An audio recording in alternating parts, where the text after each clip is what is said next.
Hello friends, இன்னைக்கு நம்ம பார்க்க போகிறது ஜாப்பனி அனிமி சீரிஸான பிளாட்டினம் அண்ட் சீசன் 1 எபிசோட் 22 தான் இன்னைக்குள்ள வீடியோவில் பார்க்க போகிறோம். நான் ஒரு ஆர்ட்ஸ் ஸ்டூடெண்ட் தான். சயின்ஸ் மேக்ஸ் எல்லாம் எனக்கு புரியாதுன்னு சொல்லி தான் நான் ஆர்ட்ஸ் குரூப்லேயே போய் சேர்ந்தேன். இந்த எபிசோடில் எனக்கு புரியாத அந்த சயின்ஸ் எல்லாம் கொஞ்சம் அதிகமாக கொண்டு வந்திருக்காங்க. பட் இருந்தாலுமே உங்களுக்காக நான் ப்ரிப்பேர் பண்ணி அதை எல்லாத்தையுமே தெளிவாக எக்ஸ்பிளைன் பண்ணுறேன். நீங்களும் பார்த்து புரிஞ்சுக்கிட்ட ட்ரை பண்ணுங்க. சரி வாங்க நம்ம வளவலன்னு பேசாமல் இன்னைக்குள்ள கதைக்குள்ள போகலாம். இன்னைக்கு நம்ம பார்க்க போகிறது பிளாட்டினம் அண்ட் சீசன் 1 எபிசோட் 22. எல்லா காட் கேண்டிடேட்ஸையும் கொலை பண்ணிட்டு கடைசியாக வைட்டரை வச்சு ஒரே சேம் டைமிங்கில் நாகோமியும் நானும் ஷூட் பண்ணி இறந்து போயிட்டா அந்த கிரீச்சர் கிரியேட் ஆகிறத தடுக்கலாம் அப்படின்னு ப்ரொஃபசர் பிளான் போட்டிருக்கான். சரி ஒருவேளை அது பொய்யான காட் இல்ல அந்த கிரீச்சராகவே இருந்தாலும் அது கிரியேட் ஆகுறதுனால என்ன பிரச்சனை அப்படின்னு சொல்லிட்டு மாதிரி கேட்கிறா. ஹியூமனிட்டியோட எண்டிங்க ஹியூமன்ஸ் தான் முடிவு பண்ணணும், வேற எந்த கிரீச்சரும் கிடையாது அப்படின்னு அந்த ப்ரொஃபசர் சொல்றான். கடவுள் நினைச்சா இந்த உலகத்தையும் அழிக்க முடியும்னு சொல்லி ஓகரோ சொல்லி நான் கேள்விப்பட்டிருக்கேன் அப்படின்னு நம்ம ஹீரோ சொல்றான். ஆனா மிரா காடா மாறினா கண்டிப்பா அப்படி பண்ண மாட்டான் அப்படின்னு சாக்கி சொல்றா. ஆனா காடா மாறினதுக்கு அப்புறமா ஒரு பர்சனோட மைண்ட் எப்படி மாறுங்கிறது நமக்கு தெரியாதுல்ல. அந்த கிரீச்சர் இப்ப வரைக்கும் நம்ம கிட்ட வந்து எதுவுமே பேசல. இந்த காட் செலக்ஷன் ப்ராசஸ்ல யாராச்சும் ஒருத்தர் செலக்ட் ஆகலைன்னா அந்த கிரீச்சர் அழிஞ்சு போயிடும். இது மட்டும் தானே நமக்கு தெரியும் அப்படின்னு ப்ரொஃபசர் கேட்கறான். காட் நினைச்சா ஹியூமன்ஸ் கிட்ட பேச முடியுமே, இந்த மியோனி வேணும்னே தப்பான இன்ஃபர்மேஷனை ப்ரொஃபசருக்கு கொடுத்துருக்கா அப்படின்னு சொல்லி ரவல் சொல்றான். இந்த உலகம் எப்படி அழியுங்கிறத நான் உங்களுக்கு எக்ஸ்பிளைன் பண்றேன் அப்படின்னு ப்ரொஃபசர் சொல்லவும், ஆனா ஹியூமன்ஸ் இம்மார்டாலிட்டியை கண்டுபிடிச்சு அழிய மாட்டாங்கன்னு சொன்னீங்க அப்படின்னு சொல்லிட்டு மாதிரி கேட்கறா. இன்னும் 300 வருஷத்துல ஹியூமன்ஸ் தங்களோட மெமரிஸை ஒரு ரோபோட் குள்ள வச்சோ இல்லைன்னா யங்கான பாடிக்குள்ள வச்சோ அழியாம இருந்துக்கிடுவாங்க அப்படின்னு ப்ரொஃபசர் சொல்லவும், நிறைய படம் பாப்பீங்க போல அப்படின்ட்டு மாதிரி கேட்கவோ, இல்ல உண்மையிலேயே அப்படி ஒரு ரிசர்ச் நடந்துட்டு இருக்கு அப்படின்னு இந்த ஆஃபீஸர் சொல்றான். ஹியூமன்ஸ் இம்மார்டாலிட்டியை கண்டுபிடிச்சிருவாங்க தான், ஆனா அதுக்கப்புறம் அவங்க என்ன தேடுவாங்கன்னா டைம். அதை தான் அவங்க கண்ட்ரோல் பண்ணணும்னு நினைப்பாங்க. ஹியூமன்ஸ் கிட்ட இருக்கிற டெக்னாலஜியை வச்சு கண்டிப்பா அவங்க டைமையும் கண்ட்ரோல் பண்ண ஆரம்பிச்சிருவாங்க. இந்த உலகத்துல நடக்கிற எல்லாமே எழுதி வைக்கப்பட்டது தான், அதை யாராலையும் மாற்ற முடியாது. ஆனா ஹியூமன்ஸ் டைமை கண்ட்ரோல் பண்ண ஆரம்பிச்சதுக்கு அப்புறம் என்ன ஆகும், தங்களோட ஃபியூச்சர் என்ன பார்க்கணும் அப்படின்னு சொல்லி ஆசைப்படுவாங்க. அவங்களுக்கு பிடிக்காத ஒரு ஃபியூச்சரா இருந்தா அதை மாத்தணும்னு அவங்க ட்ரை பண்ணுவாங்க. ஆனா எவ்வளவுதான் அவங்க ட்ரை பண்ணாலும் அவங்களால அதை மாற்ற முடியாது. ஏன்னா இது எல்லாமே ஆல்ரெடி எழுதி வைக்கப்பட்ட ஒண்ணு. அது அவங்களுக்கு புரிய வந்ததுக்கு அப்புறமா தங்களோட முடிவை ஃபர்ஸ்டே தெரிஞ்சுக்கிட்டு அவங்க வாழ்றதுக்கான நம்பிக்கை இழந்து ஹியூமனிட்டியை அழிவுங்கிற பாதையை நோக்கி போகும். இப்போ சொல்லு, நீ காடா மாறணுமா அப்படின்னு அந்த ப்ரொஃபசர் கேட்குவோம்.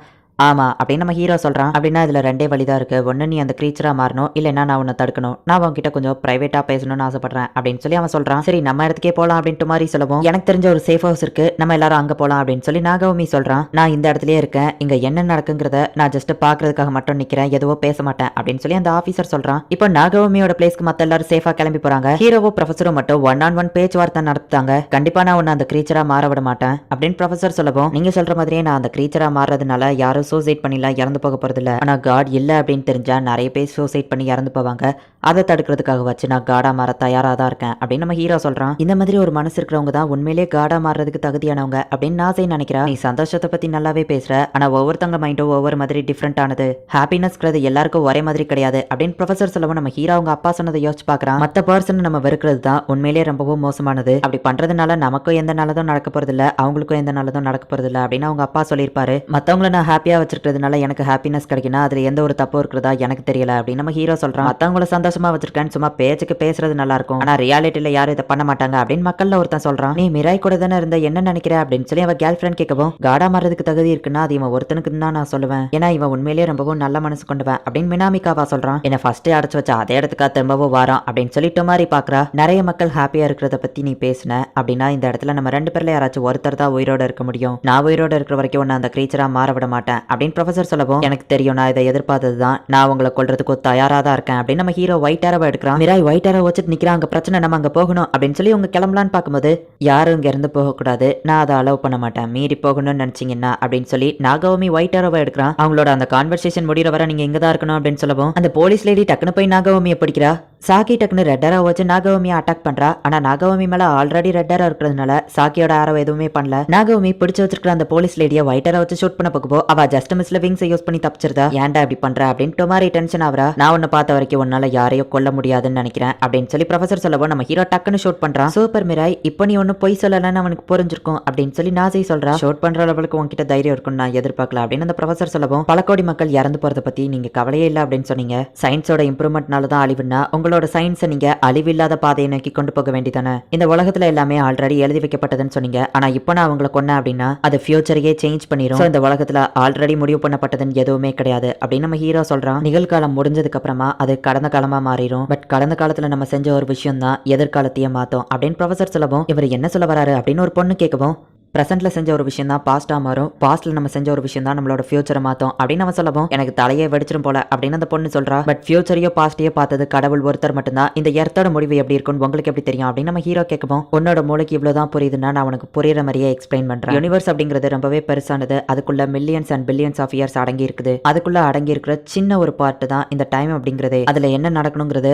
ஆல்ரெடி முடிவெடுக்கப்பட்டது தான். இன்னும் 100 வருஷம் கழிச்சு இதை தியரிட்டிக்கலா ப்ரூஃப் பண்ணுவாங்க, அப்போ உனக்கு புரியும் அப்படின்னு ப்ரொஃபசர் சொல்லவோ சரி இருந்துட்டு போகட்டும், நீங்க பேசுற எல்லாமே ஹியூமனிட்டிக்காகவோ ஃபியூச்சருக்காகவும் பேசுறீங்க, ஆனா எல்லா மனுஷங்களும் ஒரே மாதிரி தான். உங்களுக்கு கரெக்ட்னு படுறதை நீங்க ப்ரூஃப் பண்ணணும்னு நினைக்கிறீங்க, அதே மாதிரி தான் எல்லாருமே அவங்க மனசுக்கு பட்டது கரெக்ட்னு சொல்லி வாழ்றாங்க. அதுதான் ஹாப்பினஸ் கொடுக்கும். காடே இருக்கக்கூடாதுன்னு நீங்க நினைக்கிறீங்க, அதுல நிறைய மக்கள் இறந்து போவாங்க, அதை பத்தி நீங்க கொஞ்சம் கூட கண்டுக்கிடவே இல்லை. இதுல அதிகமான ஆட்கள் இறந்து போக கூடாதுங்கிறது தான் என்னோட பிளான். சோ அவங்க ஒருத்தர் உயிரை கொள்றதுனால நிறைய பேர் சாகிறத தடுக்க முடியும் அப்படின்னு நம்ம ஹீரோ சொல்லவும் இந்த ஃபைட் ஆரம்பிக்கிறதுக்கு முன்னாடியே நீ தோத்து போயிட்ட அப்படின்னு அந்த ப்ரொஃபசர் வீடியோவை காமிக்கிறான். சாக்கிய கட்டி போட்டு ஒயிட்டார வச்சுட்டு நாகவமி நின்னுட்டு இருக்கான். சாக்கியோட லைஃப் இப்போ இதுல இருக்கு. ஃபேக்கான அந்த கிரியேச்சர் கிரியேட் ஆக கூடாதுன்னா எனக்கு இந்த ஒரு ஆப்ஷன் தான் இருக்கு. உனக்கு 30 செகண்ட் டைம் தரேன், அதுக்குள்ள ஒரு முடிவெடு அப்படின்னு அந்த ப்ரொஃபசர் சொல்றான். மத்தவங்களுக்கு எந்த ஒரு பிரச்சனையோ கொடுக்க மாட்டேன்னு சொன்னியா, அது என்னாச்சு? ஆமா நீ சூசைட் பண்ண போறேன்னு தானே சொன்ன அப்படின்ட்டு மாதிரி கேட்கறா. இப்போதைக்கு நான் என்னோட சூசைடை தள்ளி போட்டு வச்சிருக்கேன், ப்ரொஃபசருக்கு நான் செய்ய வேண்டிய சில விஷயங்கள் இருக்கு அப்படின்னு நாகவமி சொல்றான். சாக்கிய கொண்டுருவாங்கிறதுனால சரி நான் காடா மாறல விட்டு கொடுத்துருந்தேன் அப்படின்னு நம்ம ஹீரோ சொல்றான். மீராய் காக்கஹாஷி நெக்ஸ்ட் காடா மாறலன்னு சொல்லி ஒத்துக்கிட்டாரு அப்படின்னு சொல்லி இப்ப நியூஸ்ல சொல்றாங்க. எனக்கு என்ன ஆனாலும் பரவாயில்ல, யோனோடவ கொண்டு அப்படிதான் எல்லோ சொல்லுவான்னு நினைக்கிறேன் அப்படின்னு அந்த ப்ரொஃபசர் சொல்லவும் அவ ஒன்னும் அப்படி சொல்லல அப்படின்ட்டு மாதிரி சொல்றா. கொஞ்ச நேரத்துக்கு முன்னாடி தான் பல கோடி மக்களோட உயிரை காப்பாத்துறதுக்காக என் ஒருத்தன் உயிரை கொள்ளணும்னு சொன்னேன், ஆனா இப்ப எல்லா ஒருத்திக்காக பல கோடி மக்களை சாக விட போறியா அப்படின்னு ப்ரொஃபசர் கேட்கவும் அவன் வெறும் பேச்சு மட்டும்தான், நல்ல வேலை இவன் காடா மாறல அப்படின்னு சொல்லி மக்களுக்கு நம்ம ஹீரோ மேல ஒரு பேட் இம்ப்ரெஷன் வருது. எல்லாரையும் கம்பேர் பண்ணும்போது உனக்கு எல்லோட லைஃப் தான் ரொம்ப முக்கியமா போச்சுல அப்படின்னு ப்ரொஃபசர் கேட்கவும் ஆமா சாக்கி ஹானகாகோ அவளோட லைஃப் தான் எனக்கு ரொம்பவும் முக்கியம், அவ எனக்கு இம்பார்ட்டன்ட் அப்படின்னு நம்ம ஹீரோ சொல்லவும் இம்பார்ட்டன்டான பர்சன் இந்த வேர்டை கேட்டாலே எனக்கு சிரிப்பா வருது. ஒருத்தங்க நெருக்கமா கூட இருக்காங்கிறதுனால அவங்க இம்பார்ட்டன்ட் பர்சனா ஆயிட மாட்டாங்க.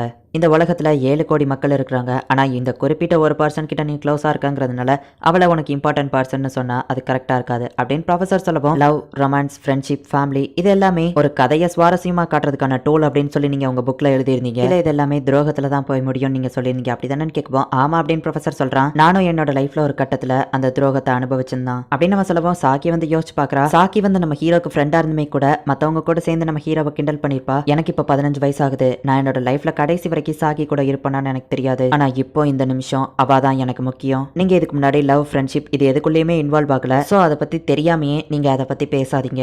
நான் எடுத்த சாய்ஸ்ல எந்த ஒரு தப்பு இருக்கிற மாதிரி எனக்கு தெரியல, ஏன்னா நான் சாக்கி ஹானகாவை லவ் பண்றேன், எனக்கு இருக்கிற ஒரே சாய்ஸ் அது மட்டும்தான் அப்படின்னு நம்ம ஹீரோ சொல்லவும் உன்னை பார்த்தா எனக்கு ரொம்ப பொறாமையா இருக்குதுப்பா அப்படின்ட்டு மாதிரி சொல்லவும் பாயமோடு அப்படின்னு நாகவமி சொல்றான். பேசினதை வச்சு பார்க்கும்போது நெக்ஸ்ட் டெசிஷன் உனக்கு ரொம்பவும் ஈஸியா இருக்கும்னு நினைக்கிறேன் அப்படின்னு சொல்லிட்டு இப்ப ப்ரொஃபசர் ஒயிட்டாராவை எடுக்கிறான். முதல்லயே உனக்கு தெரிஞ்சிருக்கும் நம்ம 2 பேர்ல யாராச்சும் ஒருத்தர் தான் இங்க இருந்து உயிரோட போக முடியும்னு சொல்லி. உனக்கு கண்டிப்பா என்னால உயிரோட அந்த இடத்துல இருந்து விட முடியாது. உன்னோட உயிர் முக்கியமா இல்ல சாக்கியோட உயிர் முக்கியமாங்கிறத நீயே முடிவெடுத்துக்கோ. உனக்கு 30 செகண்ட் டைம் தரேன், என்ன ஷூட் பண்ணிக்கோன்னு சொல்லிட்டு நீ என்னோட ஒயிட் ஆரோவை டாச் பண்ணினா அது சீட்டிங்கா மாறிடும். அப்படி நீ பண்ணா யோசிக்காம நாகவமி சாக்கிய கொண்டுருவான் அப்படின்னு ப்ரொஃபசர் சொல்றான். ரெபல் எனக்கு ஒண்ணும் இல்ல, நான் நல்லா தான் இருக்கேன், மிராய் கிட்ட போய் சொல்லு அப்படின்னு சாக்கி சொல்லவும் ஏஞ்சல்ஸ் யாராச்சும் இங்க இருந்து போனீங்கன்னா நான் இவ்வளவு ஷூட் பண்ணிடுவேன் அப்படின்னு நாகவமி மிரட்டுறான். சாக்கி எனக்கு உன்னோட உயிர் தான் முக்கியம் அப்படின்னு ரெபல் சொல்றான். எல்லா ஏஞ்சல்ஸ்க்குமே அவங்க பார்ட்னரோட உயிர் தான் ஃபர்ஸ்ட் முக்கியம் அப்படின்னு சொல்லி மத்த ஏஞ்சல்ஸ் சொல்றாங்க. இப்போ ப்ரொஃபசர் கவுண்ட் டவுன் ஸ்டார்ட் பண்றான். சரி நான் இறந்து போக ஒத்துக்கிட்டா சாக்கி கண்டிப்பா சேஃப்டியா இருப்பாள்ல அப்படின்னு நம்ம ஹீரோ கேட்கவும் அப்படிங்கிற மாதிரி அவன் தலையாட்டுறான். டுமாரிக்கு அவளோட ரெட் ஹேர் இல்லாம இருக்க முடியாது, அவளுக்கு அவ ஆசைப்பட்டதை கொடுத்துரு அப்படின்னு நம்ம ஹீரோ சொல்லவும்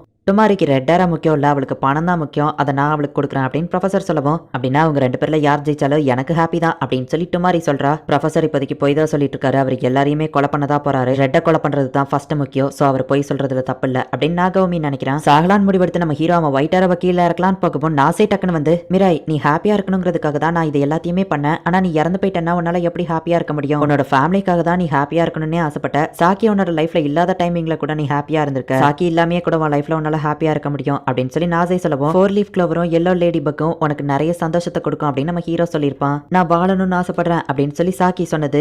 மிராய் நம்ம 2 பேரும் சேர்ந்து கடைசி வரை ஒன்னா இருக்கலாம், ஐ லவ் யூ மிராய் அப்படின்னு சொல்லி சாக்கி சொன்ன எல்லாத்தையும் நம்ம ஹீரோ யோசிச்சு பார்த்துட்டு என்னோட உயிரை விட எனக்கு சாக்கியோட உயிர் தான் ரொம்பவும் முக்கியம் அப்படின்னு நம்ம ஹீரோ சொல்லவோ எல்லாருமே ஷாக்கா பார்த்துட்டு இருக்காங்க. டைம் முடிஞ்சுது அப்படின்னு சொல்லி ப்ரொஃபசர் இப்போ ஒயிட் ஹேராவை ஷூட் பண்றான். நம்ம ஹீரோவை ஒயிட் ஹேராவை ஆஃப் பண்ணிடுறான். மெட்ரோ பார்லமெண்ட் கிட்ட பண்ண மாதிரிலாம் நம்ம ஹீரோவால இப்ப ஒயிட் ஏரோ வச்சு ஒயிட் ஏரோவெல்லாம் தடுக்க முடியாது. சாகிறதுக்கு நம்ம ஹீரோ ரெடியா இருக்கான். ஒயிட் ஏரோ நம்ம ஹீரோ பக்கத்துல போது. இந்த இடத்துலயே இந்த எபிசோட் முடியுது. உலகத்துல நடக்கிற எல்லாமே ப்ரீடிட்டர்மெண்ட், அதாவது ஆல்ரெடி எழுதி வைக்கப்பட்டது. பாஸ்ட், பிரசன்ட், ஃபியூச்சர்னு சொல்லி இந்த ப்ரொஃபசர் போட்டு ரொம்பவோ குழப்பிட்டு இருப்பான். சரி, இப்போ இருக்கிற கடவுள் ஒரு ஃபேக்கான கடவுள் அப்படின்னே வச்சுக்கிடுவோம்.